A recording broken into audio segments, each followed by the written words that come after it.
magkasama tayo sa kama. Hindi!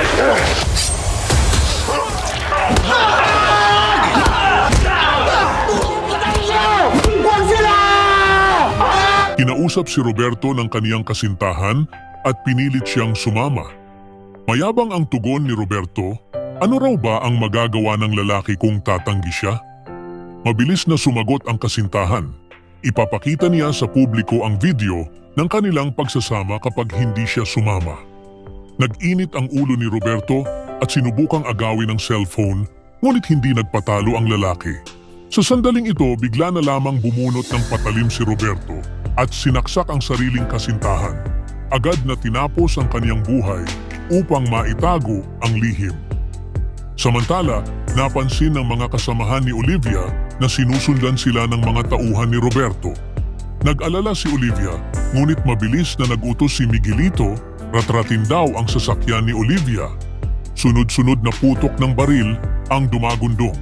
Tina-target ang sinasakyan ni Olivia at ng kaniyang mga kasama. Lumalakas ang putukan, sumigaw si Olivia na tigilan siya, ngunit hindi nagpatinag si Miguelito. Para sa kanya, ngayong araw dapat matapos si Olivia. Lalo pang nilapitan ng mga tauhan ni Miguelito ang kotse ni Olivia, pinaulanan ito ng bala hanggang sa halos hindi na makakilos. Naabutan ni Roberto si Olivia at agad itong dinala sa isang liblib na bahagi ng kagubatan. Doon, nakaluhod si Olivia, umiiyak at nagmamakaawa na huwag siyang patayin. Isiniwalat niya kay Roberto ang katotohanan. Sila ay tunay na magkadugo at hindi si Miguelito's kapatid. Mula sa malayo, sumigaw si Miguelito na tapusin na ni Roberto ang trabaho. Bago pa man maitulak ni Roberto ang gatilyo, biglang bumunot ng baril si Olivia at tinutukan siya. Ngunit mabilis na rumesbak si Miguelito at siya ang bumaril kay Olivia. Bumagsak ito sa harap ni Roberto, duguan at wala nang malay. Napaiyak si Roberto, agad na niyakap ang kapatid na ngayoy nawalan ng buhay. Pagbalik sa mansyon, galit na galit si Ramon habang hawak ng kaniyang mga tauhan si Tanggol. Nilapitan niya ito at mariing sinabi na anak nga niya si Tanggol, ngunit siya rin ang nagtaksil. Pinilit niyang paaminin kung ang grupo nga ba nila ang sumabutahe sa kaniyang transaksyon. Matatag ang loob ni Tanggol at walang pag-aalinlangan na umamin, oo, siya ang may kagagawan. Ginawa niya ito upang maputol na ang kalakaran ng droga sa Maynila. Lalong nag-apoy ang galit ni Ramon. Sinuntok at binugbog niya ang sariling anak. Tinawag itong taksil.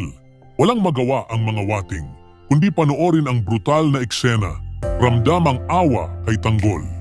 Hindi nagtagal, dumating si Don Julio at sumigaw na walang hiya si Tanggol dahil niloko at tinalikuran daw nito ang pamilya. Umatungal si Ramon, nag-utos na ligpitin silang lahat. Agad pinagbubugbog ng mga tauhan ni Ramon si Tanggol at pati na rin ang mga kasamahan nito. Habang pinapahirapan, napasigaw si Tanggol, huwag idamay ang kaniyang mga kasama. Siya ang may kasalanan at siya lamang dapat ang pagbayaran, siya na lang ang patayin.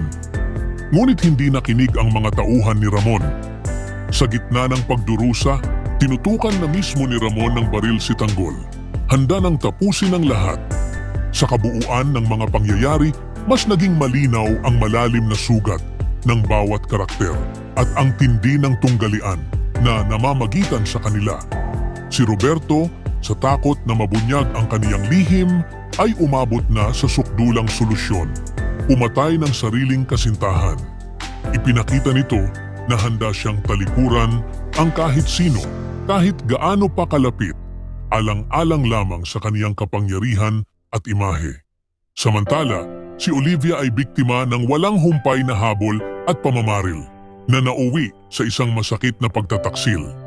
Sa kabila ng kaniyang pagtatapat kay Roberto bilang tunay na kapatid, siya pa rin ay pinaslang sa harap nito ng sariling kasama.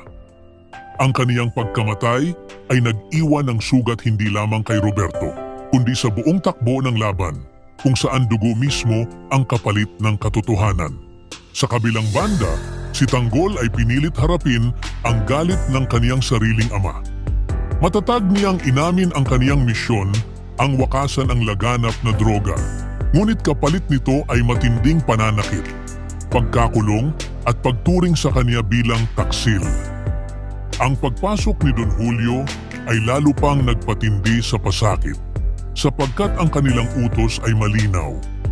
Tapusin at pahirapan si Tanggol at ang kaniyang mga kasama. Nagtapos ang lahat sa nakakapigil hiningang sandali. Si Ramon mismo, ang amang dapat nagtatanggol, ngayon ay siya ring handang pumatay sa sariling anak. Sa puntong ito, nakabitin ang tanong, mananaig ba ang dugo ng pamilya o tuluyang magtatapos ang lahat sa kamay ng galit at kapangyarihan?